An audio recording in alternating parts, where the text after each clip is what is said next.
დღეს ხუშაბათია, ჩვენ კვლავ ხვდებით ერთმანეთს, დიდი მადლობა მათთვის დამსახურებაცა ჩვენი გადაცემის არსებობა. მინდა შეგახსენოთ, რომ ის წიგნები, რომელსაც ჩვენ წარვადგენთ, შეგიძლიათ ნახოთ, წაიკითხოთ და გაეცნოთ მათ საბა რიდერის ვებგვერდზე და რასაკვირველია ძალიან დიდი მადლობა მათ, ვინც გამოხატა თანადგომა ჩვენს მიმართ. განსაკუთრებით ფინანსური, რადგან ასეთი მხარდაჭერის გარშე ძალიან ძნელია, რომ ჩვენი გადაცემა არსებობდეს, ჩვენ წარვადგენთ ახალ წიგნებს, ძველ წიგნებს და ასევე ვსაუბრობთ საქართველოს ისტორიის იმ ფურცლების შესახებ, რომელიც გვინდა რომ მუდამ გვახსოვდეს, არ დაგვავიწყდეს, ან მიგვაჩნია, რომ აუცილებელია მათი ხშირი შეხსენება ერთმანეთისთვის. დღეს წარმოგიდგენთ წიგნს, რომელიც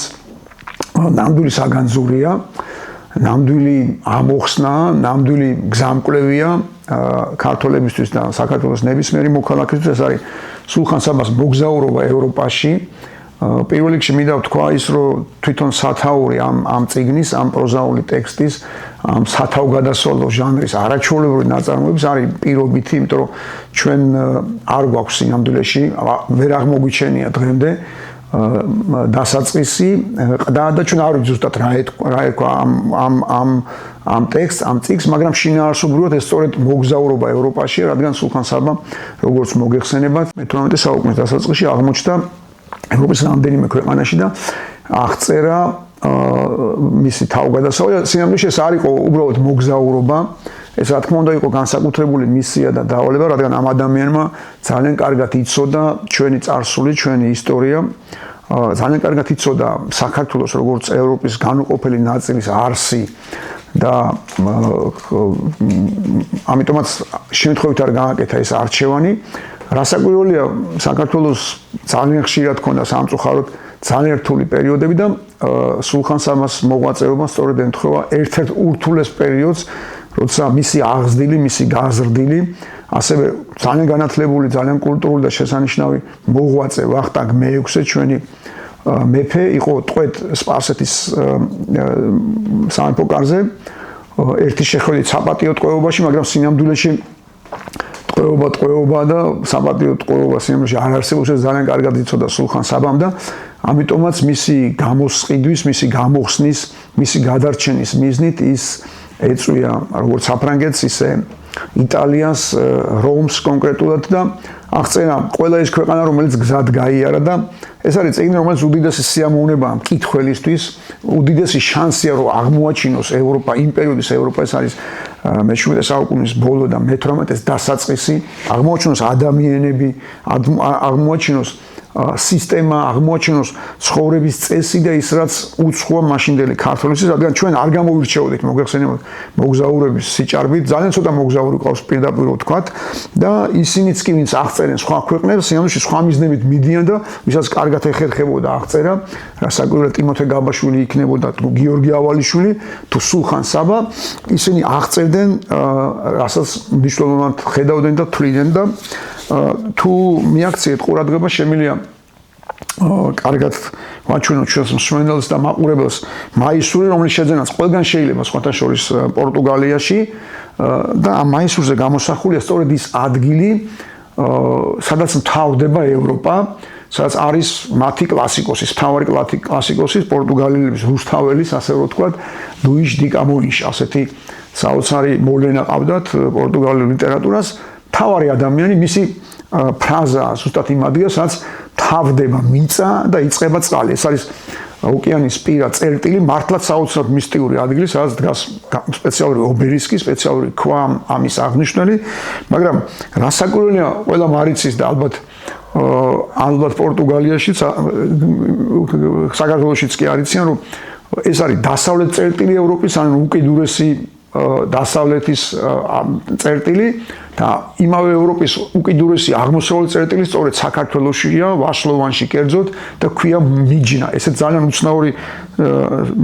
სახელია და ძალიან მინდა რომ არსებობდეს მაისური, სადაც მარტო დასავლეთ წერტილი კი არ იქნება, არამედ ევროპის უკიდურესი აღმოსავლეთი, რომელიც საქართველოში მთავრდება და ეს ძალიან კარგად იცოდა რასაკვირველია სულხან საბამ, არა მხოლოდ მითოლოგია, არა მხოლოდ ისტორია და არა მხოლოდ ლიტერატურა, და მე გუწევდა და გადაუჭერბლად შემიძლია ვთქვა, რომ ეს არის პირველი ადამიანი შოთა რუსთაველის შემდეგ, რომელიც ასეთი თავისუფალია თავის ტექსტებში და ასეთი დიდი და ყოვლის მომცველი განათლების მატარებელი. რასაც აკეთებს შოთა რუსთაველი პოეზიაში, ის აკეთებს პროზაში და მეტიც. სინამდვილეში ჩვენ ასეთი ენციკლოპედიური მოვლენა, როგორც იყო სულხან საბა, არ გვყოლია და ალბათ მის გარეშე ჩვენ სხვა ქვეყანა ვიქნებოდით. პირდაპირ გადაუჭარბებლად შემიძლია ვთქვა და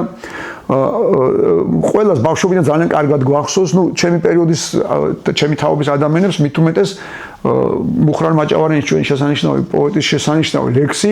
იმასთან დაკავშირებით, როგორ მიიღო ლუდოვიკო მე-14, რომელიც მაშინ საფრანგეთს მართავდა მართველი მეფე, რომელსაც მზეს უწოდებდნენ, როგორ მიიღო სულხან საბა საქართველოს ელჩი. სხვა შორის ამასაც ვიტყვი, ის გასაგებია, რომ მხოლოდ აღმოსავლეთ საქართველოს წარმოადგენდა ამ შემთხვევაში როგორც ელჩი, მაგრამ ის არის ნამდვილი ელჩი. ნამდვილი საქართველოს ელჩი და არა რომელიმე ხელისუფლების და იმიტომ რომ თვითონ არში, რასაც ატარებს სულხან საბა ამ მოგზაურობაში არის რა შეიძლება ნიშნავდეს ელჩი. და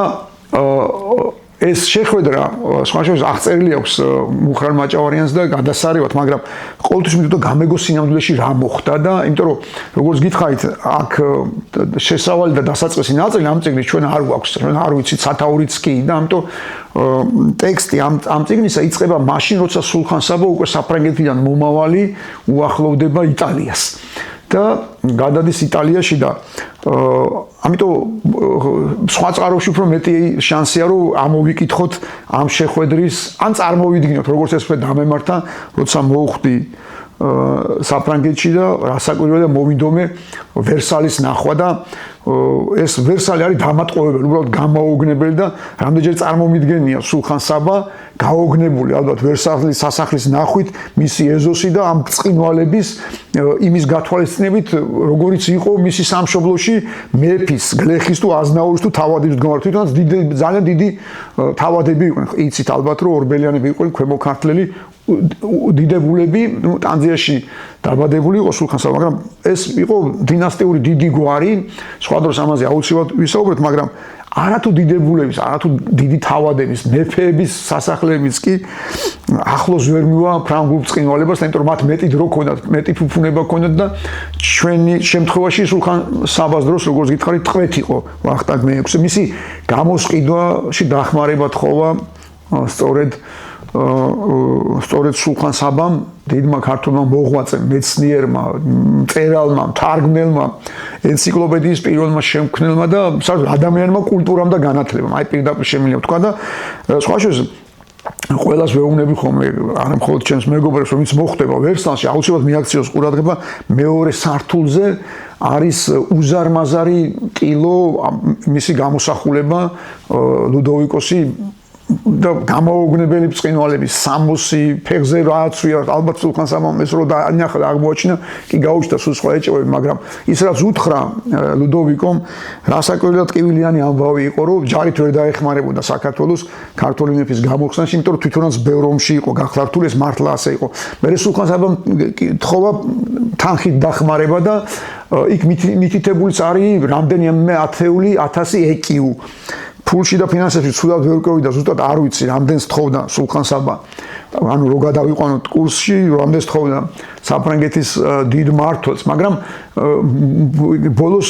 ფულზეც რო ვარ უთხრა, იმიტომ რომ დიდი ხარჯები მაქვს ლუდოვიკომ, მე დაპირდა რომ წერილს დაწერდა მიწერდა წერილს ლუდოვიკო მე-14, ლუი მე-14, ისე წერილს მიწერდა სპარსეთის შახს, რომ ვახტანგ მე-6-ს გაათავისუფლեն. რადგან ალბათ გაეღიმა კიდეც სულხან საბას, რომ წერილი რომ აქვს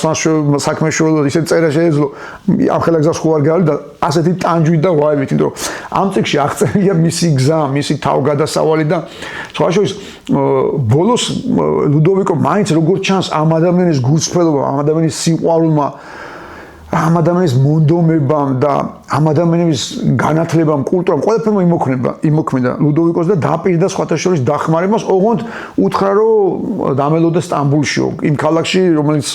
იყო კონსტანტინოპოლი, მანამდე უკვე სტამბული იყო ამ პერიოდში და ასე მოხდა კიდე, წამოვიდა, გამოიარა, ესე იგი, როგორც გითხარით და როგორც ამ წიგნში აღწერილი, რამდენიმე ქვეყანა და მოკლედ აღმოჩნდა ბოლოს სტამბოლში და ძალიან მალე ამ დახმარების ლოდინში, ინფორმაციის ლოდინში, ლუდოვი მე-14 უთხრა, რომ იქ დამელოდეთ და პასუხს მოგაწვდით აუცილებლად, ესე იგი,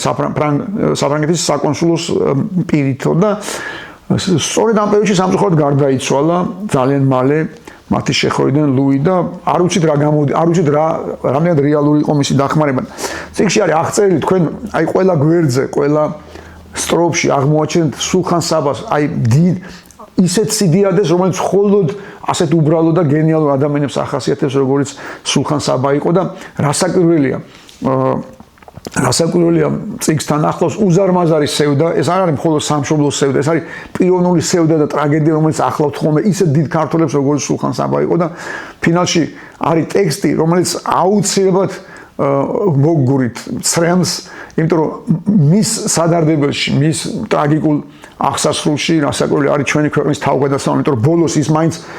რუსეთში აღმოჩნდა ისევ ვახტანგის დახმარების მიზნით და იქ გარდაიცვალა. სამწუხაროდ მისი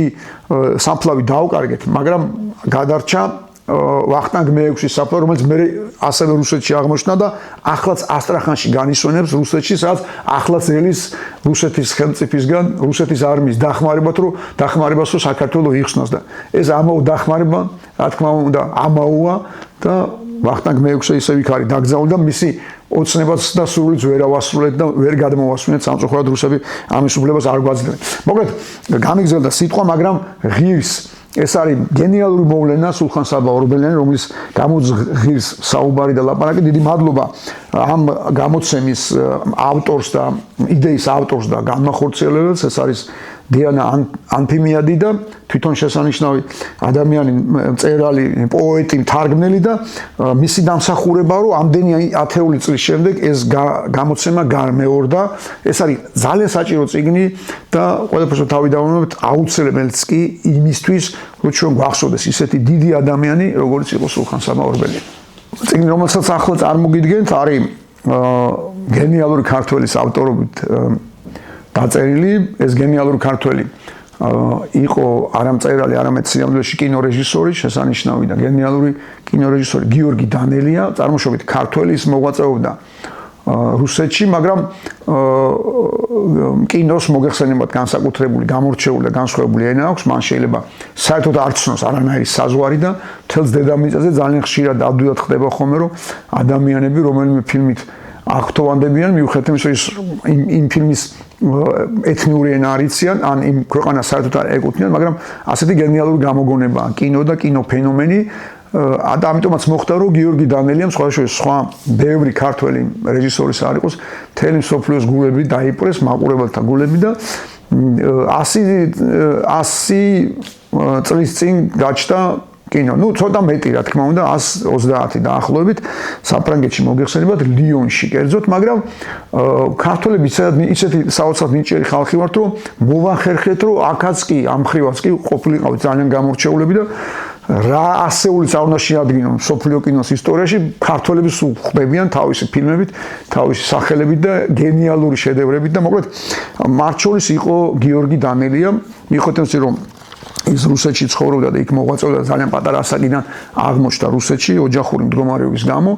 ის მაინც ჩვენთვის ქართველია, იმიტომ რომ ჩვენი ზღმა რწმენით მისი იუმორი, მისი კინოენა, მისი ნიჭი, მისი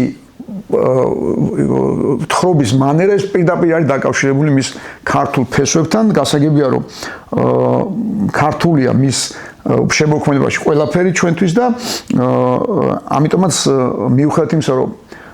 ბატონი გიორგი დანელი აღარ არის ცოცხალი და მისი ფილმებიც ბუნებრივია სულ სხვა ეპოქას ეკუთვნიან, მაინც ჩემის აზრით ყველაზე კარგი საშუალება რომ გავიგოთ როგორი იყო საბჭოთა სინამდვილე, საბჭოთა წარსულიდან, საერთოდ საბჭოთა კავშირი, როგორც ქვეყანა და სახელმწიფო, ყველაზე კარგი საშუალება, მარტივი და გენიალური არის მისი ფილმების ნახვა. რასაკვირველია, ერთის მხრივ ერთის ხრივ იმაზეც მიფიქრია, რომ ახალი თაობის ადამიანები, ვისაც არ უცხოვრე, რამდენად იქნება საინტერესო, რამდენად იქნება ისეთივე ღიმილის მომგვრელი, ან სემდის მომგვრელი, ან სასიხაულო და სასიამოვნო, როგორც ეს ჩვენთვის იყო საბჭოთა კავშირში დაბადებული ქართველებისთვის და არა მხოლოდ ქართველებისთვის მისი ფილმების ნახვა და სხვა შორის მე მგონი რომ გადასარევი გამოსავალი მოიფიქრა თვითონ გიორგი დანელია მას შემდეგ რაც გაჩნდა ფინანსური კრიზისი საერთოდ მთელ საბჭოთა კავშირში 90-იან წლებში, გასულ საუკუნის 90-იან წლების გულისხმობ, როცა აღარ იყო საშუალება ფილმების გადაღების, აღარ არსებობდა ის დიდი ცენტრალიზებული საბჭოთა კინოსტუდიები, სადაც დაფინანსება იყო სახელმწიფო და სადაც როცა უკვე აუცილებლად მოგეძებნა ვიღაც სპონსორი და დამფინანსებელი, მე ვფიქრობ, რომ გენიალური გამოსავალი მოძებნა და გენიალურ საჩუქარი გაუკეთა წიგნის მოყავ ადამიანებს, მან დაწერა წიგნი, სადაც მოყვა ამბავი და ისტორია თავისი ფილმების შექმნის, თავისი ცხოვრების, თავისი სიყვარულის, ადამიანების, რომლებიც მას სხვადასხვა პერიოდში ხვდებოდნენ და სხვა შორის პირველი წიგნის მე იმდენად წარმატებული აღმოჩნდა ეს მისი ნიჭის წყალობით, რომ მე მეორე წიგნი დაწერა, მესამე ასე შემდეგ და რამდენიმე წიგნის დაწერა მოასწრო და ეს არის კრებული, რომელიც მე ახლა მინდა წარმოგიდგინოთ რუსულ ენაზე, რა თქმა უნდა, დაწერილი, ის რუსულად წერდა, ქართულად ფიქრობდა და რა თქმა უნდა დარწმუნებული ვარ, რომ ის მისი დამსახურება, ქართული ნიჭის დამსახურება, მისი შესანიშნავი ფილმი, მაგრამ რა თქმა უნდა რუსულად აქვს დაწერილი და ვინც იცის რუსული და ეს რუსეთის იმპერიისგან ალბათ ერთადერთი რაც დაგვჭა სიკეთე, ალბათ თავარი სიკეთე ის არის მიუხედავად ბევრი ტრაგედიისა და მიუხედავად ბევრი სიკვდილისა, ტანჯვისა, შეურაცხყოფისა და ჩაგვრისა, ერთი დიდი სიკეთე ნამდვილად დაგვჭა. ეს არის საშუალება და უნარი რომ ჩვენ წავიკითხოთ რუსულად დაწერილი წიგნები, ვისაც შეუძლია მათ ყველას ვურჩევდი გიორგი დანელიას, სხვა შორის აქვე იმასაც ვიტყვი რომ არსებობს მეორე გიორგი დანელია, ესე იგი ჩვენი თანამემამულე, ჩვენი მეგობარი, რომელსაც აბსოლუტურად ლოგიკურად გადაწყვიტა რომ ეს წიგნი გამოიცეს ქართულად და ქართულად წაიკითხონ ახალი თაობის ადამიანებმა, იმიტომ რომ ჩვენი შვილების თაობა მოგეხსენებათ რუსულად ისე ვერ კითხულობს როგორც ინგლისურად ან სხვა ენებზე და ამიტომ მე ვფიქრობ რომ რაც გიორგი დანელიამ მოიფიქრა, ამ შემთხვევაში გულისხმობ ჩვენს მეგობარ გიორგი დანელიას და არა რეჟისორ, კინორეჟისორ გიორგი დანელიას მისი სურვილი რომ ქართულად გამოიცეს და საბედნიეროდ არსებობს ქართული თარგმანი ჯუმბერ თითმერიამ, ბატონმა ჯუმბერ თითმერიამ, თარგმნელმა და შესანიშნავმა ადამიანმა ჯერ კიდევ რამდენიმე წლის წინ თარგმნა გიორგი დანელიას წიგნი უბილეთო მგზავრი და მე ვფიქრობ რომ იმ თაობისთვისაც კი ვინც ვეღარ კითხულობს რუსულად, იქნება ნამდვილი საჩუქარი იმ სამყაროს აღმოსაჩინად გასაცნობად და უკეთ გასააზრებლად, რომელსაც ერქვა საბჭოთა კავშირი და წიგნებს ბევრი წიგნი აქვს წაკითხული, რა თქმა უნდა, იმ ავტორების, ვისაც განსაკუთრებული მოჭარბებული ჰქონდა იუმორის გზნობა და ნიჭი, მაგრამ ეს მაინც არის საოცარი საჩუქარი, საოცარი სიამოვნება, იმიტომ რომ როგორ ფილმებსაც იღებდა ხალასი და იუმორის ნარევი სევდიანი, ასეთივე თხრობის სტილი აქვს ბატონ გია დანელიას, როგორც მას უწოდებენ და რასაკვირველია, ყველა გვერდზე, ყველა ფურცელზე თუ არა, ძალიან ხშირად ამ წიგნში შეგხვდებათ საქართველოს და ქართველები, იმიტომ რომ ჩვენ ასეთი ხალხი ვართ სინამდვილეში, სადაც არ უნდა აღმოჩნდეთ და როგორ წარმატებასაც არ უნდა მივაღწიოთ, როგორი დიდი ვარსკვლავებიც არ უნდა გავხდეთ, ჩვენ ისეთი სამშობლო გვაქვს, რომ ამას ვერსად ვერ გავექცევით, ჩვენ ისეთი ფესვები გვაქვს, ამას ვერსად ვერ დავემალებ, ამიტომ ამ წიგნში ბევრჯერ შეგხვდებათ ქართველები და საქართველო. მადლობა გია დანელიას შესანიშნავი ფილმებისთვის და წიგნისთვის და გიორგი დანელიას ამ იდეისთვის, რომ ქართულად გამოიცეს გია დანელიას ტექსტი, მისი მოგონებები და მისი თავგადასავალი. ჩვენს მიერ წარდგენილი წიგნების დიდი ნაწილი და არა მხოლოდ ჩვენს მიერ წარდგენილი წიგნები შეგიძლიათ ნახოთ, შეიძინოთ, წაიკითხოთ საბა რიდერის აპლიკაციაზე და ეს არის გადაცარების შესაძლებლობა, რომ გამდიდრდეთ გონებრივად და ვის სიამოვნოთ წიგნებით, იმიტომ რომ წიგნებზე დიდი სიამოვნებაა დარწმუნებული არაფერს არ მოაქვს სამყაროში, ამიტომ ხშირად როცა კარგ წიგნს აღმოვაჩენ ხოლმე პირველ რიგში მინდა მადლობა უთხრა მათ, ვინც მეხმარება ასეთი წიგნების აღმოჩენაში. ეს არის გია დარსალია, ამ შემთხვევაში ეს სწორედ მისი დამსახურებაა, რომ ასეთი წიგნი და ასეთი ავტორი, ასეთი მწერალი აღმოვაჩინა. ეს არის ემორ ტოულსი, სხვადასხვა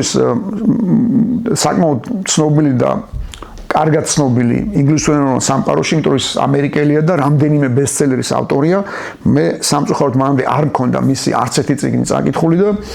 რასაკვირველია ამ წიგნმა ჩემზე ისე მოქმედა, რომ აუცილებლად მომიწევს არა მხოლოდ იმის წაკითხვა, კიდევ რაც აქვს დაწერილი, მას არამედ იმის, რასაც მომავალში დაწერს. სხვადასხვა ეს არაჩვეული თარგმანია, მინდა ვთქვა, სანამ წიგნზე ვისაუბრებ კონკრეტულად, მინდა მადლობა უთხრა ნინო ბარძიმიშვილს, ადამიანს, რომელმაც მე ვფიქრობ, რომ შესანიშნავად თარგმნა არის მოგეხსენებათ ერთგვარად უმადური. ყოველ შემთხვევაში დიდი და უმადური საქმე, ალბათ გაცილებით დიდი პასუხისმგებლობა ვიდრე წიგნის დაწერა, როცა სხვის წერს თარგმნი და გაცილებით მეტი ცოდნა ვიდრე რომელიმე წიგნის დაწერა სჭირდება და ამიტომ ნინოს მინდა განსაკუთრებული მადლობა უთხრა, დიდი სიამოვნება. ძალიან ძნელი, ახლა გულწრფელად ვაღიარებ, რომ ის რაც ამ წიგნშია აღწერილი, კი ქართულად კითხვის დროს სულ მიჩნდებოდა ინტერესი როგორ იქნებოდა